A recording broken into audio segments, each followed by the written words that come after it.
Para começar e para falar dessa trajetória, desse nosso segundo momento no canal, eu não quero perturbar vocês, mas vou falar um pouquinho de mim. Como é que o Landau se transformou em fotógrafo?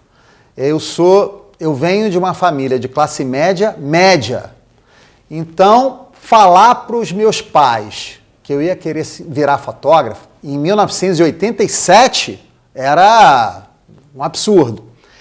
Eu fui trabalhar no Banco do Brasil em 1984, eu tinha 14 anos.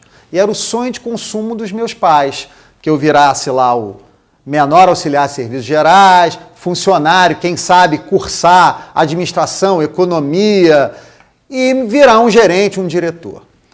Quando eu vim aos 17, 18 anos com esse papo de querer ser fotógrafo, foi um momento tenso na minha casa. De vez em quando, alguns de vocês me mandam mensagens privadas, tipo assim, pô, Landau, para começar é difícil, o que eu faço, como é que eu faço, quais são os caminhos? Hoje, quem quiser virar fotógrafo, trilhar esse caminho, se eu falar que é fácil, não é verdade. O mercado, e eu também não sei nem se eu posso falar muito do início, porque o meu início, em 1987 e 1988, para hoje, no século XXI, mudou muito. A gente nem imaginava que existiria internet, telefonia celular, fotografávamos com películas, câmeras mecânicas, não tinha nem câmera autofocus em 1987. Eu comecei a fotografar com uma Olympus OM1, depois eu consegui arrumar uma grana e fotografava com a Nikon FM2 e por aí foi. O meu pulo mesmo, eu fui funcionário do Banco do Brasil e fotógrafo até 1998. Em 1998, eu tomei a decisão de pedir demissão. É fácil você não ter um emprego, viver como freelancer? Não, não é fácil. Porque hoje, em 2017, 2018, está cada vez mais raro emprego para fotógrafo. Os profissionais são cada vez mais pessoa jurídica que emitem nota, profissional liberal. As grandes empresas do setor de comunicação, jornais, revistas, editoras, estão cada vez mais preferindo não ter funcionário contratado com carteira assinada, direito trabalhista. Então, a gente tem que encarar um mundo que ainda está se construindo. Eu estou perto de 49 anos. Um cara da minha geração, a forma de enxergar o mercado de trabalho é muito diferente dos meninos de 20 e poucos anos que estão chegando. Essa garotada, ela se relaciona com a tecnologia, com a web, de uma forma muito mais, como é que eu posso dizer, muito mais horizontal.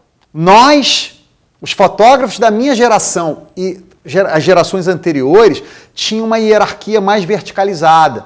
Você estudava, você construía um portfólio e você batia na porta das revistas, dos jornais, das agências de publicidade, se apresentando, eu sou o Zezinho e meu trabalho é esse aqui. E ficava meio que esperando o telefone tocar, o convite para o trabalho aparecer. Hoje, o mercado ele está se reinventando de uma forma que o profissional ele inventa estratégias, constrói linhas de trabalho para que o trabalho flua com mais rapidez, com mais constância. Era inimaginável, há 30 anos atrás, a gente falar de canal de YouTube, de que alguém entregaria conteúdo, informação de graça. O mundo realmente mudou.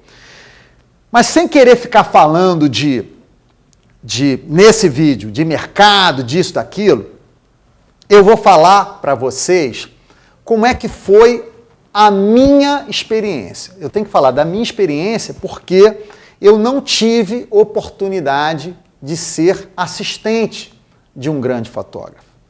Na verdade, eu até tive momentos de assistência, mas foi com ex-professor da faculdade, que era sócio de estúdio, mas era uma coisa meio período, porque eu era funcionário do Banco do Brasil. Assim, primeiro momento eu entrei em jornal e revista de música. Eu comecei a minha vida profissional fotografando show. A minha vida ligada a esse mercado mais publicitário, mais arquitetura, mais comida, começou bem depois. Em 1988, 89, eu fui contratado pela Casa Jardim. Fotografávamos em câmeras 6x7, o que a revista tinha era Pentax 6x7, e o sonho de consumo de uma parte da minha geração, naquela época, era ter essa bichinha aqui, que é a Mamiya RB67. Essa aqui hoje é museu aqui no estúdio. Eu nunca mais usei, tem mais de 8 anos que ela não dá um clique. Mas assim, visor capucho, o formato era 6x7, geravam cromos incríveis. E quem era mais ligado à moda tinha o desejo de ter uma Pentax 6x7 ou Hasselblad.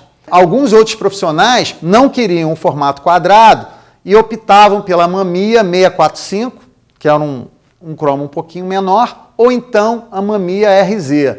Brônica, acho que no Brasil praticamente não tinha. E o pessoal da publicidade, que fazia produto, clicava muito em câmeras 4x5, que era uma câmera de fole, mais pesadona, basicamente para estúdio, e de manuseio mais complicado. No início da minha caminhada, eu fui procurar, através dos diversos workshops que eu fiz, porque hoje já existem faculdades de fotografia no Brasil. No passado não tinha isso. Quem fazia faculdade de fotografia era uma galera que tinha um poder aquisitivo maior, e eu volto a repetir que eu era classe média, e tinha possibilidade de estudar nos Estados Unidos, em Londres, acho que em Paris. O sujeito comum, mais duro, não tinha essa possibilidade. Então você tinha os cursinhos básicos, um ou outro fotógrafo nas semanas de fotografia que tinha um órgão chamado Funarte, que eu acho que a Funarte ainda existe, tinha um órgão ligado à fotografia que promovia as semanas nacionais. Então teve Semana Nacional de Fotografia no Rio de Janeiro, acho que em Ouro Preto, acho que teve em Campinas, que eu participei. E aí a gente ficava em contato com aqueles medalhões da época.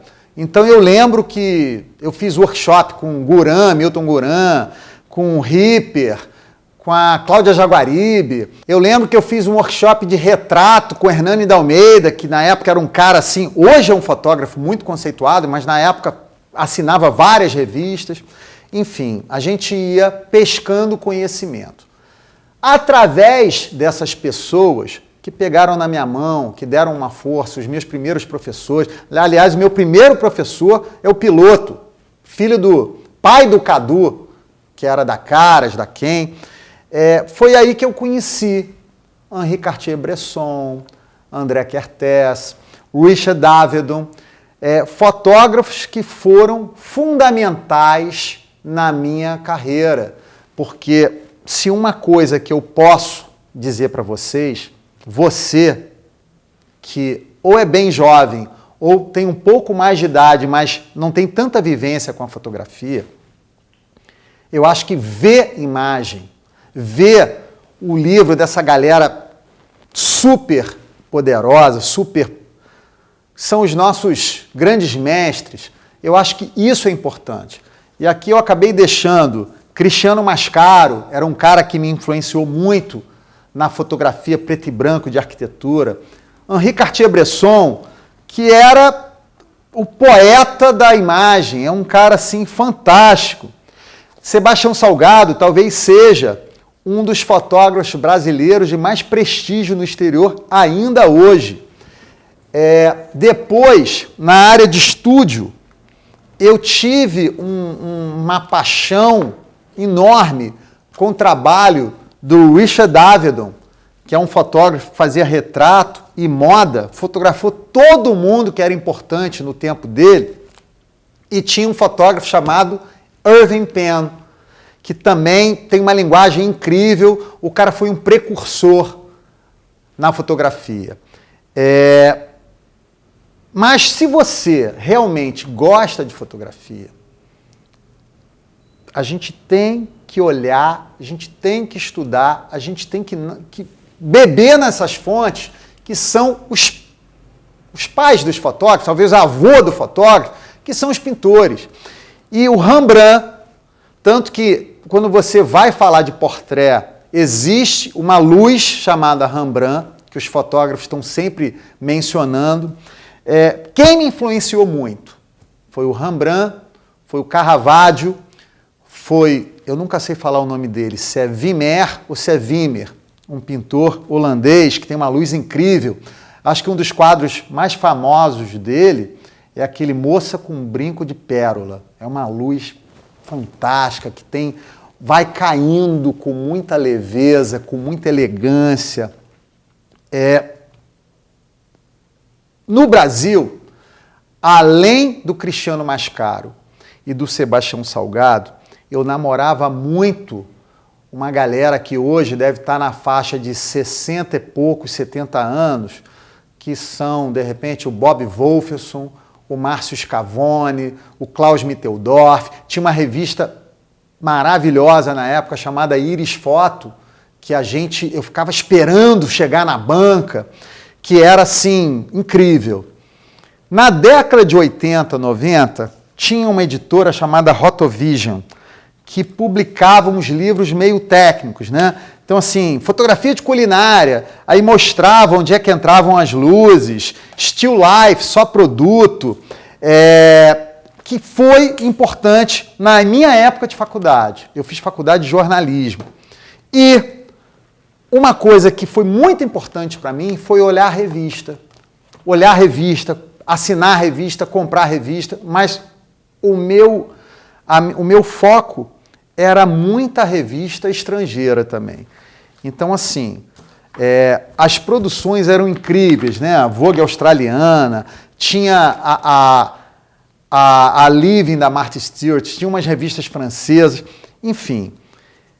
Hoje, olhando aqui um pouco de material para falar para vocês, essa aqui foi a primeira capa de revista de arquitetura que eu fiz. Ela se chamava Viver Bem em Apartamento, que depois virou a Viver Bem, porque nesse número ela ainda era uma edição especial de Casa e Jardim. Eu fotografei em 6x7 e foi assim, cara. Quando eu andei pela rua e vi a minha capa da revista na banca, não sei, foi inenarrável a felicidade e a alegria. E anos depois, eu fui entrevistado por uma revista chamada Fotocâmera. E aí, eles me deram 8 páginas. Essa foto aqui, esse retrato, eu tinha 21, 22 anos, mostrando várias fotos do meu portfólio. E nessa edição, eu tive a alegria de dividir a revista com os caras super importantes. A capa é nada mais, nada menos do que Araquém Alcântara, que é um cara que eu admiro até hoje. Então, se eu pudesse finalizar a nossa conversa de hoje falando o que eu faria se eu fosse vocês em termos de instrução, eu ia namorar os grandes fotógrafos de retrato, de arquitetura, de documentação, de fotojornalismo. Eu ia namorar os pintores que têm uma pegada de luz com uma aparência mais fotográfica. Eu acho que educar o olhar a gente só faz vendo muita imagem. E hoje tem uma série de ferramentas que não existiam na minha época. Você tem aí um Instagram, você tem o Pinterest, você tem o próprio YouTube. Você tem 1 milhão de sites interessantíssimos mostrando os museus de fotografia, as fundações que compram imagem, enfim. O fotógrafo que está começando a brincar com imagem hoje, no século XXI, ele tem um ferramental para pesquisa muito maior do que na década de 80, 90. É isso. Espero vocês no próximo vídeo e, por favor, não esqueçam de deixar seus comentários, suas dúvidas e, por favor, deixa a sua inscrição. Tem lá aquele botãozinho, inscrever-se. E se você gosta do nosso trabalho, conta para os amigos, tá bom? Valeu, obrigado.